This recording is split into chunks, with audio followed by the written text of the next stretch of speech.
ingkang wis pisan nggih pasrah pangkala sentah sampurnaning kalajengaken wujudipun panabi minangka duta saraya saking pepundhenipun Bapak Yasir sekalian Ibu Kasri wonten ing Kelanggan Prasaja Tatan Waing Rawuh pepilih tasih wonten pambengan uti perkawis ingkang dereng kabareng-kabarnaken pramila wonten ing Kelanggan Prasaja Handuta Saraya Sulih Sarira minangka talang atur kunjuk dumateng panjenenganipun pepundhenipun Bapak Ustadz Anang pramila dumateng panjenenganipun Bapak Ustadz Anang katuran jengkar saking sasana palenggahan tumuju wonten ing sasana pawedhar sabda tumuli ngaturaken wujudipun pasrah panggala wentah sasana suwasana monggo kala aturaken sawetahipun tuk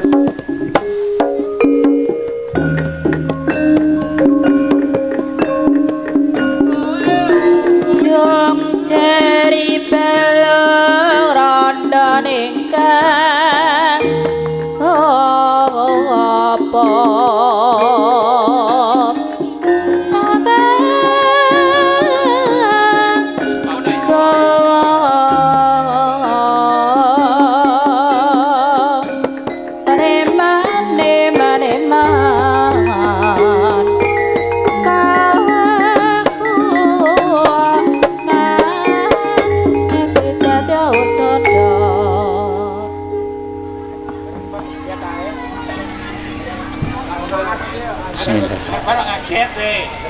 Assalamualaikum warahmatullahi wabarakatuh.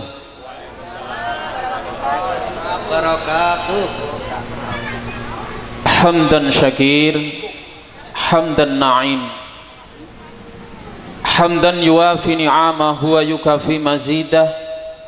Ya Rabbana lakal hamd kama yanbaghi li jalali wajhikal karim wa 'azimi sultanik.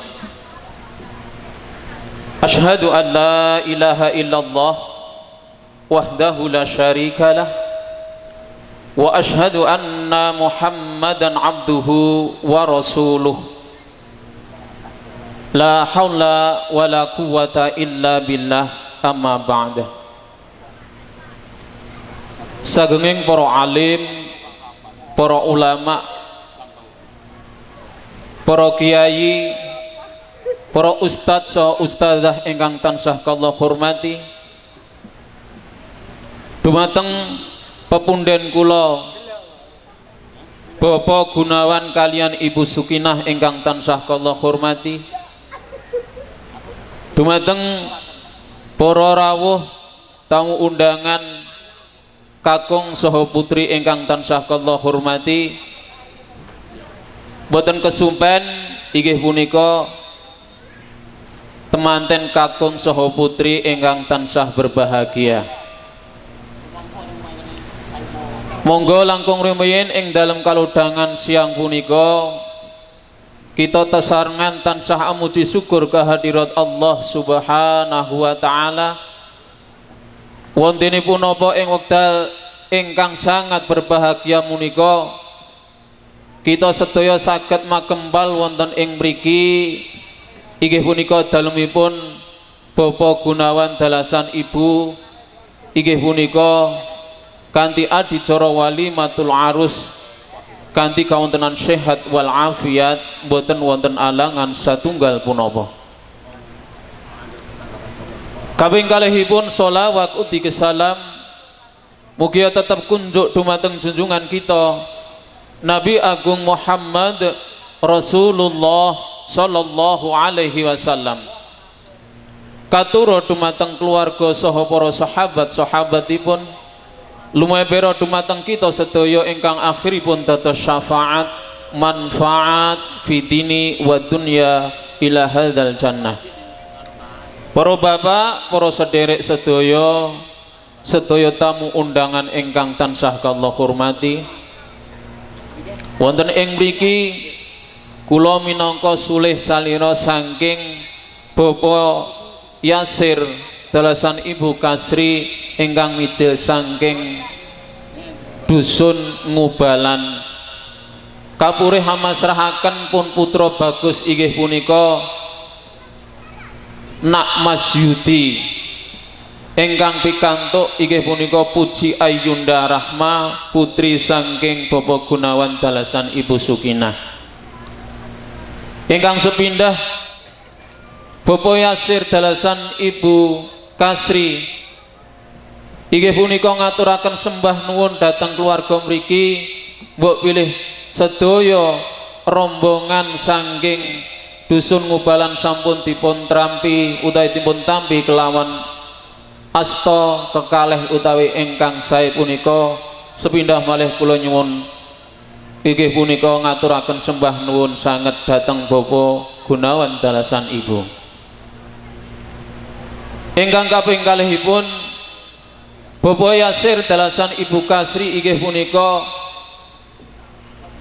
kapurih masrahaken Nak Mas Yuti dhateng Bapak Gunawan dhateng Ibu ing dalem dusun Butak mriki inggih punika kapurih anggula wentah Bapak nggih.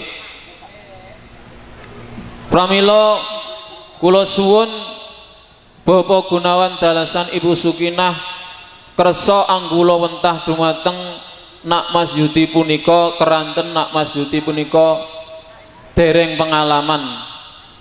Pramila mbok pilih dateng mriki Nak Mas Yuti punika tindak tandukipun punika kirang resepaken dumateng warga mriki. Kula suwun nggih punika mboten sungkan-sungkan empenipun nyajari utawi ngaturi ingkang sae dumateng Nak Mas Yuti punika. Ingkang sadelengipun Bapak Yasir dalasan Ibu Kasri masrahaken dumateng Bapak Gunawan dalasan Ibu punika inggih punika mboten dipun sangoni punapa-punapa Bapak.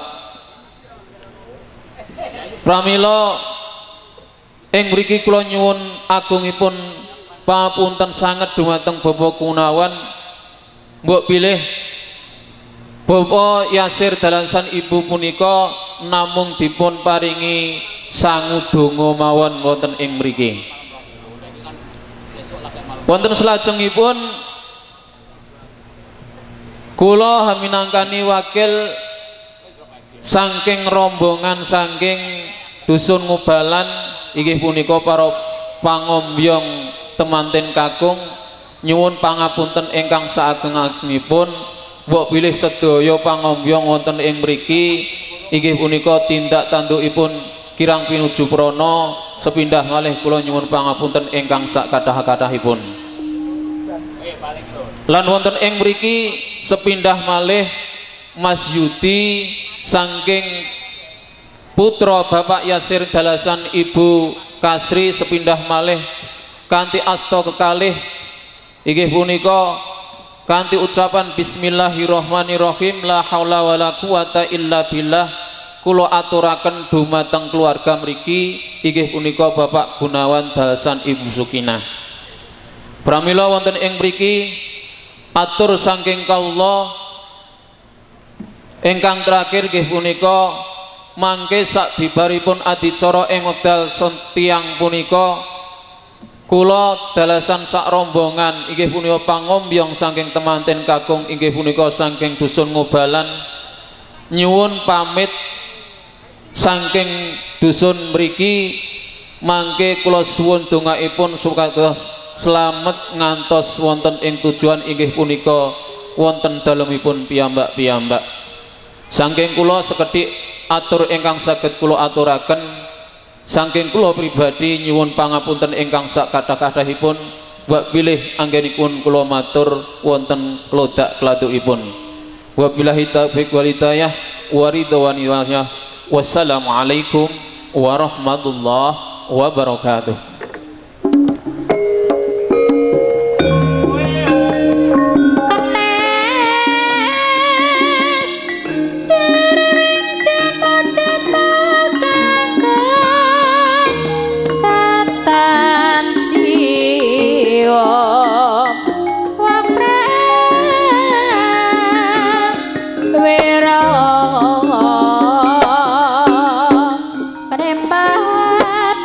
Man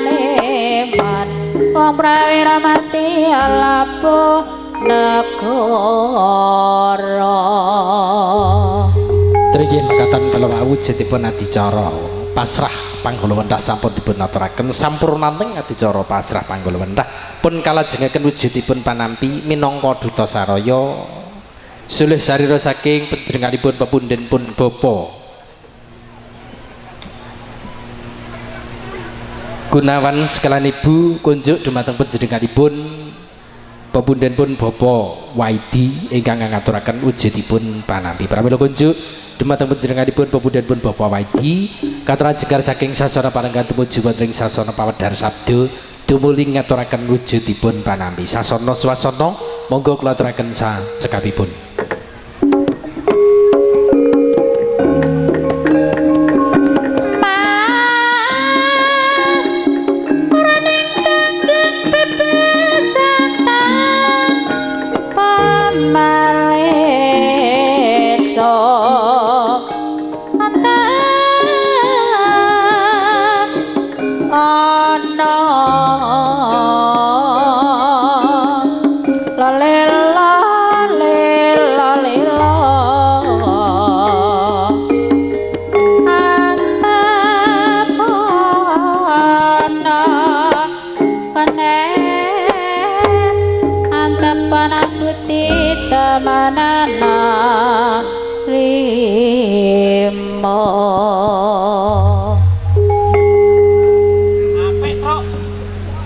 Bismillahirrahmanirrahim. Assalamualaikum warahmatullahi wabarakatuh. A'udzu billahi minasy syaithanir rajim. Bismillahirrahmanirrahim. Alhamdulillahi rabbil alamin wa bihi nasta'inu ala umurid dunya waddin.